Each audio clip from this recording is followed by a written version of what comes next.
Puji Tuhan,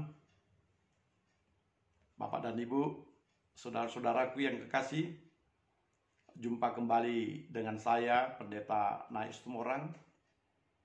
Bapak dan Ibu, saudara-saudara, kita akan mendengarkan sabda Tuhan. Mari kita berdoa. Berfirmanlah Engkau ya Tuhan, kami anak-anak-Mu telah siap mendengarkan firman-Mu. Di dalam nama Tuhan Yesus Kristus kami berdoa. Amin. Bapak, Ibu, saudara-saudara yang kekasih, firman Tuhan yang menjadi renungan kita adalah dari kitab Keluaran pasal 3 ayat 1 sampai 15. Saya membaca kepada saudara-saudara sekalian, demikian sabdanya. Adapun Musa, ia biasa mengembalakan kambing domba Yitro, mertuanya, imam di Midian. Sekali ketika ia menggiring kambing domba itu ke seberang padang gurun, sampailah ia ke gunung Allah, yakni gunung Horeb. Lalu malaikat Tuhan menampakkan diri kepadanya di dalam nyala api yang keluar dari semak duri. Lalu ia melihat, dan tampaklah semak duri itu menyala, tetapi tidak dimakan api. Musa berkata, "Baiklah, aku menyimpang ke sana untuk memeriksa penglihatan yang hebat itu. Mengapakah tidak terbakar semak duri itu?" Ketika dilihat Tuhan bahwa Musa menyimpang untuk memeriksanya, berserulah Allah dari tengah-tengah semak duri itu kepadanya, "Musa, Musa." Dan ia menjawab, "Ya Allah." Lalu ia berfirman, "Janganlah datang dekat-dekat. Tanggalkanlah kasutmu dari kakimu, sebab tempat di mana engkau berdiri itu adalah tanah yang kudus." Lagi ia berfirman, "Akulah Allah ayahmu, Allah Abraham, Allah Ishak, dan Allah Yakub." Lalu Musa menutupi mukanya, sebab ia takut memandang Allah. Dan Tuhan berfirman, "Aku telah memperhatikan dengan sungguh-sungguh kesengsaraan umatku di tanah Mesir, dan aku telah mendengar seruan mereka yang disebabkan oleh pengerah-pengerah mereka. Ya, aku mengetahui penderitaan mereka. Sebab itu aku telah turun untuk melepaskan mereka dari tangan orang Mesir dan menuntun mereka keluar dari negeri itu ke suatu negeri yang baik dan luas, suatu negeri yang berlimpah-limpah susu dan madunya, ke tempat orang Kanaan, orang Het, orang Amori, orang Peris, orang Hewi, dan orang Yebus. Sekarang seruan orang Israel telah sampai kepadaku, juga telah kulihat betapa kerasnya orang Mesir menindas mereka. Jadi sekarang pergilah, aku mengutus engkau kepada Firaun untuk membawa umatku orang Israel keluar dari Mesir." Tetapi Musa berkata kepada Allah, "Siapakah aku ini? Maka aku yang akan menghadap Firaun dan membawa orang Israel keluar dari tanah Mesir." Lalu firman-Nya, "Bukankah aku akan menyertai engkau? Inilah tanda bagimu bahwa aku yang mengutus engkau. Apabila engkau telah membawa bangsa itu keluar dari Mesir, maka kamu akan beribadah kepada Allah di gunung ini." Lalu Musa berkata kepada Allah, "Tetapi apabila aku mendapatkan orang Israel dan berkata kepada mereka, 'Allah nenek moyangmu telah mengutus aku kepadamu,' dan mereka bertanya kepadaku, 'Bagaimana tentang namanya?' apakah yang harus kujawab kepada mereka?" Firman Allah kepada Musa, "Aku adalah Aku." Lagi firman-Nya, "Beginilah kau katakan kepada orang Israel itu, Akulah Aku. Akulah Aku, telah mengutus aku kepadamu." Selanjutnya berfirmanlah Allah kepada Musa, "Beginilah kau katakan kepada orang Israel, Tuhan Allah nenek moyangmu, Allah Abraham, Allah Ishak, dan Allah Yakub telah mengutus aku kepadamu. Itulah namaku untuk selama-lamanya, dan itulah sebutanku turun-temurun. Amin. Bapak dan Ibu, saudara-saudara yang kekasih, di dalam teks ini kita melihat pemanggilan Musa untuk membebaskan bangsa Israel dari tangan Mesir. Bapak dan Ibu, sebenarnya bangsa Israel ini ketika masuk ke tanah Mesir, mereka masuk sebagai orang yang terhormat. Yakni ketika Yusuf menjadi seorang pembesar di tanah Mesir, Yakub dan anak-anaknya masuk ke tanah Mesir secara terhormat. Sebab Firaun yang berkuasa pada masa itu mengatakan kepada Yusuf, "Bawalah keluargamu kemari." Dan Firaun memberikan pasukan untuk menjemput keluarga Yusuf dari tanah Kanaan untuk tinggal di tanah Mesir. Namun, seiring dengan berjalannya waktu, bangsa Israel telah lama tinggal di sana dan Yusuf juga telah mati. Perlahan-lahan orang Mesir mulai melupakan jasa-jasa Yusuf dan mereka memperbudak orang-orang Israel di sana.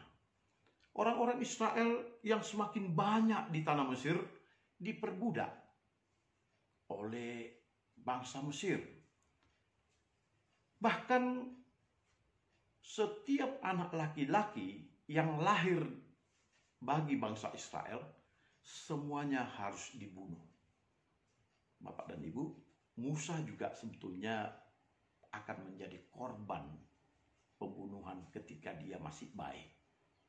Namun kuasa Tuhan yang menyertai Musa menyebabkan Musa dapat hidup melalui pemeliharaan seorang putri Firaun. Dan Musa sendiri pernah menjadi pangeran di tanah Mesir, pernah berkuasa bersama dengan anak-anak Firaun yang lainnya, pernah menjadi pejabat tinggi di sana.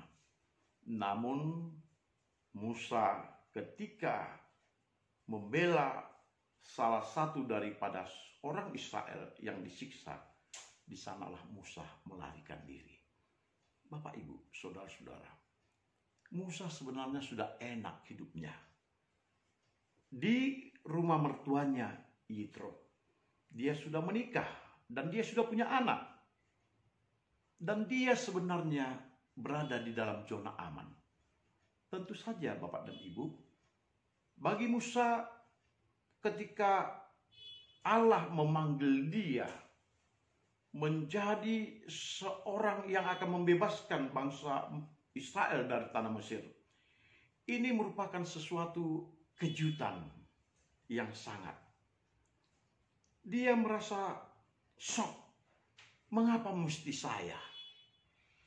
Dan berulang kali dia katakan kepada Allah, ketika Allah memanggil dia dan untuk mengutus dia, berulang kali dia berkata kepada Allah, "Bagaimana aku dapat untuk menghadap Firaun?"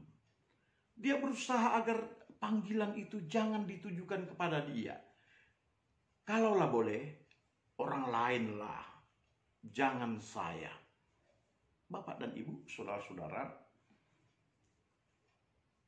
membebaskan orang dari tekanan, dari penjajahan, dari segala penderitaan yang menghimpit dia, itu memang tidak mudah.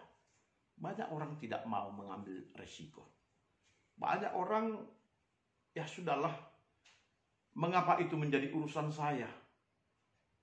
Mengapa saya harus membebankan hidup saya untuk melakukan pekerjaan itu? Bapak dan Ibu, saudara-saudara, Musa berpikir demikian.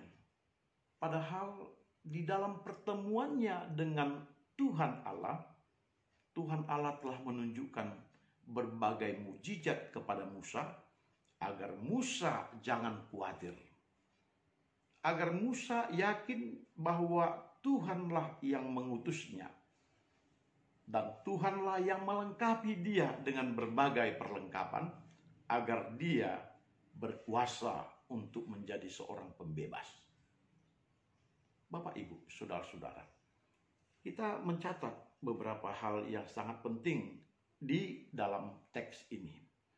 Yakni ketika malaikat Tuhan menampakkan diri kepada Musa di dalam suatu nyala api di semak-semak.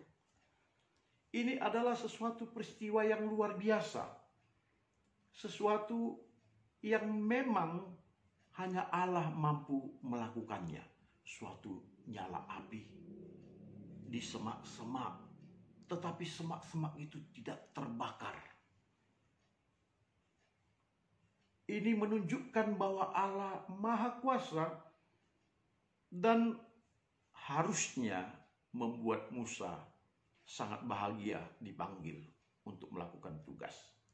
Sebab dia akan mendapatkan fasilitas disertai oleh Allah yang Maha Kuasa itu. Tetapi sekali lagi Bapak dan Ibu, saudara-saudara, banyak orang yang tidak mampu memahami suatu visi misi pembebasan. Oleh karena dia melihat kepada dirinya sebagai orang yang telah cukup, mapan, tenang, damai, dan tidak terganggu oleh apapun. Untuk apa mau menjadi pahlawan? Kalau memang kita akan mengalami berbagai penderitaan di sana. Untuk apa akan menjadi pembebas? Kalau kita sendiri mungkin akan menjadi orang yang dikejar-kejar dan menjadi target di dalam pembunuhan. Banyak orang tidak mau. Malaikat Tuhan telah memberikan kepada Musa keyakinan bahwa memang dialah yang memanggil Musa. Dan Musa tidak boleh menolak. Apapun alasannya, Musa harus mengikuti Tuhan yang memanggil dia. Tuhan memberikan kembali penegasan siapa dia. Akulah Allah ayahmu. Allah Abraham, Allah Ishak, Allah Yakub. Sengaja dikatakan leluhur Israel ini untuk meyakinkan Musa bahwa memang Israel adalah bangsa pilihan Allah. Bangsa yang dikasihi oleh Allah, dan Allah selalu peduli kepada bangsa Israel, dan dia mengawasi bangsa Israel ini untuk mencapai satu maksud tujuan, sebagaimana janji Allah kepada Abraham bahwa bangsa Israel akan mendiami negeri perjanjian, yakni tanah Kanaan itu. Saudara-saudara yang kekasih, Allah meyakinkannya. Tetapi Musa masih berkata lagi, "Siapakah engkau?" Kalau orang bertanya nanti kepadaku, "Siapakah yang mengutus engkau untuk membebaskan kami?" Apa jawab saya? Bapak dan Ibu, saudara-saudara yang kekasih, Allah memberikan namanya di sini. Aku adalah aku. Akulah aku. Dalam hal ini, Bapak dan Ibu, saudara-saudara, nama Yahweh tidak dapat disebutkan oleh karena kemuliaan dan kekudusan yang luar biasa. Itu sebabnya dikatakan terjemahannya, aku adalah aku. Akulah Allahmu. Bapak, Ibu, saudara-saudara, Musa telah mendapatkan legitimasi untuk menjadi seorang yang dipilih membebaskan bangsa Israel. Dan legitimasi itu disertai dengan berbagai tanda-tanda dan disertai dengan Allah memperkenalkan dirinya agar orang Israel memahami bahwa Israel tidak pernah dilupakan oleh Allah sekalipun mereka ada di tanah Mesir. Penderitaan orang-orang Israel di tanah Mesir telah sampai kepada Allah, dan Allah telah tiba waktunya untuk membebaskan bangsa Israel dari tanah Mesir. Inilah kasih Allah itu, bahwa Allah tetap peduli kepada orang yang dikasihinya. Kita bersyukur Bapak dan Ibu, saudara-saudara, bahwa sebagaimana orang-orang Israel dikasihi oleh Allah, ketika Yesus menjadi juru selamat kita, kita juga telah menjadi bagian daripada orang-orang yang dikasihi oleh Allah. Yesus diutus oleh Allah. Kalau Musa diutus membebaskan bangsa Israel, Yesus diutus oleh Allah untuk membebaskan kita dari dosa-dosa kita. Itu adalah cinta kasih Yesus, cinta kasih Allah. Sehingga dengan demikian kita juga dicintai oleh Allah. Saudara-saudara yang kekasih, Allah demikian baiknya kepada setiap orang yang dikasihinya. Bahkan dikatakan bahwa dia akan mengasihi setiap orang yang mengasihi dia turun-temurun dan tidak akan berkesudahan. Cintanya kepada kita kekal selama-lamanya. Dan kita bersyukur bahwa sekalipun Yesus telah mengasihi kita dengan mati di kayu salib, sampai detik ini pun Yesus tetap mengasihi kita melalui penyertaannya di dalam Roh Kudus kepada kita. Kiranya kita memahami bahwa Allah selalu dekat dengan kita dan memberikan kepada kita seorang pembebas yang akan membebaskan kita dari segala penderitaan kita. Jadilah pengikut Yesus yang setia. Kita akan mendapatkan kemenangan sebagaimana Israel dibebaskan dari tekanan-tekanan Mesir, kita pun akan dibebaskan dari tekanan-tekanan dosa. Kita akan diselamatkan oleh Allah di dalam keselamatan yang kekal. Tuhan memberkati kita. Salam. Bapa yang baik, kami bersyukur kepada Tuhan. Kami sudah mendengarkan firman Tuhan, bahwa Engkau memilih Musa untuk membebaskan bangsa Israel dari tanah Mesir. Engkau mengasihi bangsa Israel, sehingga Engkau mau memilih hamba-Mu menjadi pembebas. Kami juga pada masa kini telah dibebaskan dari dosa-dosa kami oleh Yesus Kristus. Kami bersyukur Tuhan, Yesus menjadi juru selamat kami yang Kau pilih untuk menjadi pembebas kami. Kiranya kami boleh tetap melihat cinta kasih-Mu yang besar ini, dan kami boleh tetap setia kepada Tuhan sepanjang umur kami. Terima kasih Tuhan. Di dalam nama Yesus Kristus kami berdoa. Amin. Salam.